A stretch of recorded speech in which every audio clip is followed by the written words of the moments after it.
নমস্কার বন্ধুরা, বশীকরণ জগতে সবাইকে স্বাগত জানাই। তো আজকের ভিডিওতে আপনাদের কয়েকটি বশীকরণের টোটকা দেব, যে টোটকাগুলো দ্বারা আপনি আপনার প্রেমিক প্রেমিকা অথবা স্বামী স্ত্রীকে বশীকরণ করার জন্য এই টোটকাগুলো ব্যবহার করতে পারেন। তো আজকে বিশেষত লবঙ্গ দ্বারা বশীকরণের কয়েকটি টোটকা দেব। এই টোটকাগুলো সঠিকভাবে প্রয়োগ করলে অত্যন্ত উপকারী ফল আপনি পাবেন। তো মশলার মধ্যে লবঙ্গ একটি খুবই উপকারী উপাদান। লবঙ্গ যেমন খাবারের স্বাদ বাড়ায়, তেমনি ওষুধে রয়েছে এর গুরুত্বপূর্ণ ভূমিকা। আপনি হয়তো জানেন না, তন্ত্রমন্ত্র, জাদুটোনায় এবং বশীকরণেও লবঙ্গের বেশ গুরুত্বপূর্ণ ভূমিকা রয়েছে।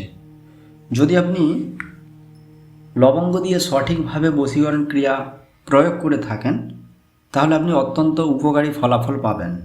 তো আজকের ভিডিওতে আমি আপনাদের লবঙ্গ দিয়ে বেশ কয়েকটি শক্তিশালী বশীকরণ টোটকা নিয়ে আলোচনা করব। এই বশীকরণ টোটকা দিয়ে আপনি আপনার প্রেমিক প্রেমিকা বা স্বামী স্ত্রীর মধ্যে যে দূরত্ব থাকে, সেই দূরত্বকে ভেঙে কাছে আনার প্রক্রিয়া শুরু করবে এই টোটকা। অর্থাৎ লবঙ্গ দিয়ে এই বশীকরণ টোটকাগুলির মাধ্যমে আপনি আপনার ভেঙে যাওয়া প্রেম বা সংসারকে জোড়া লাগাতে পারেন। এমনকি সেই মনের মানুষটি যদি অনেক দূরে থাকে, সেও কাছে চলে আসবে। তো এখন আমি প্রথম বশীকরণ টোটকাটি উপস্থাপন করব। এটি হচ্ছে দীর্ঘ সময় বশীকরণের লবঙ্গ টোটকা। লবঙ্গ দিয়ে কিভাবে বশীকরণ করা যায়, অনেকেরই মাথায় এই প্রশ্নটি আসে।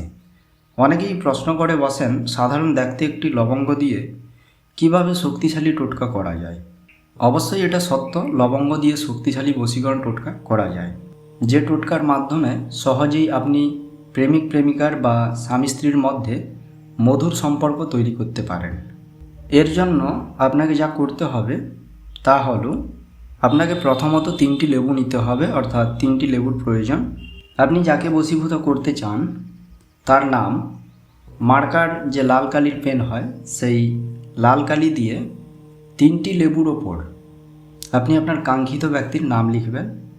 লেবু 3টিতে নাম লেখার পর 3টি লবঙ্গ ওই লেবুর মধ্যে পুঁতে দেবেন, অর্থাৎ গেড়ে দিতে হবে।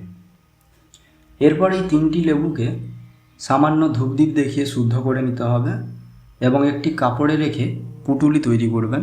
এবার পুঁটুলি তৈরি করা হলে সেটা একটি পরিষ্কার এবং ভালো জায়গা দেখে খাল খনন করুন বা গর্ত খুঁড়ে নিন এবং পুঁটুলিটি সেই গর্তের মধ্যে কেটে রেখে দিন। তার উপর একটি সাধারণ বট গাছ লাগান। কিছুদিন সেই গাছের যত্ন নিন এবং সেখানে নিয়মিত জল দিন। গাছটি যত সুস্থ সবল ও বেড়ে উঠবে, আপনার বশীকরণ তত শক্তিশালী হয়ে উঠবে। আপনি যাকে বশীকরণ করছেন তার উপর তীব্র বশীকরণের ফলে সে সবসময় আপনার নিয়ন্ত্রণে থাকবে। এখন দ্বিতীয় টোটকাটি আপনাদের সামনে উপস্থাপন করছি, লবঙ্গের মাধ্যমে দ্রুত বশীকরণ। এই টোটকাটি তাদের জন্য খুবই উপকারী যাদের প্রেমিক ও প্রেমিকা কথা শোনে না অথবা প্রেমে ফাটল ধরেছে। এই টোটকাটি হৃদয় থেকে অনুভব করে বা বিশ্বাস রেখে যদি আপনি কাজ সম্পন্ন করেন, তাহলে আপনি দ্রুত ফলাফল পাবেন এবং এই টোটকাটি এতটাই শক্তিশালী যে এটি সারা জীবন স্থায়ী হয়। আপনাকে যে কোনো শনিবার এটা শুরু করতে হবে।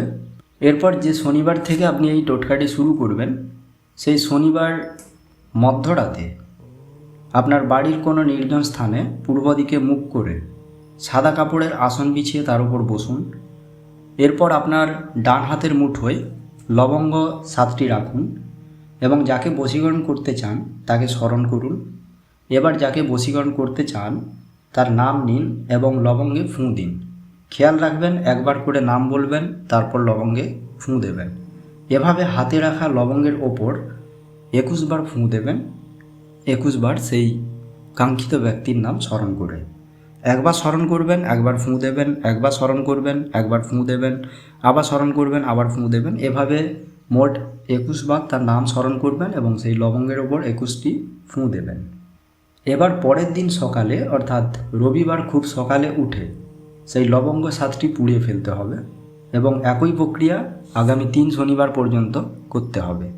চতুর্থ শনিবার বা পঞ্চম শনিবারের মধ্যে আপনি এই বশীকরণটির ফলাফল হাতে নাতে পেয়ে যাবেন। আপনাদের প্রেমের যে সম্পর্কের ফাটল ধরেছে বা সমস্যা তৈরি হয়েছে, তার সমাধান হয়ে যাবে। তো চলুন এখন তৃতীয় টোটকাটি আপনাদের বলছি।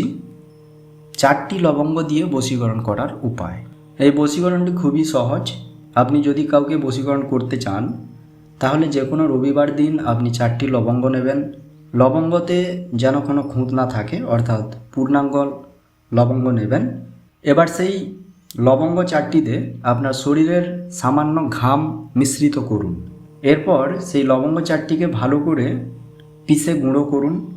গুঁড়ো করা হয়ে গেলে সেই গুঁড়ো কোনো চা, কফি বা দুধে মিশ্রিত করে যাকে বশীকরণ করতে চান তাকে খাওয়াবেন।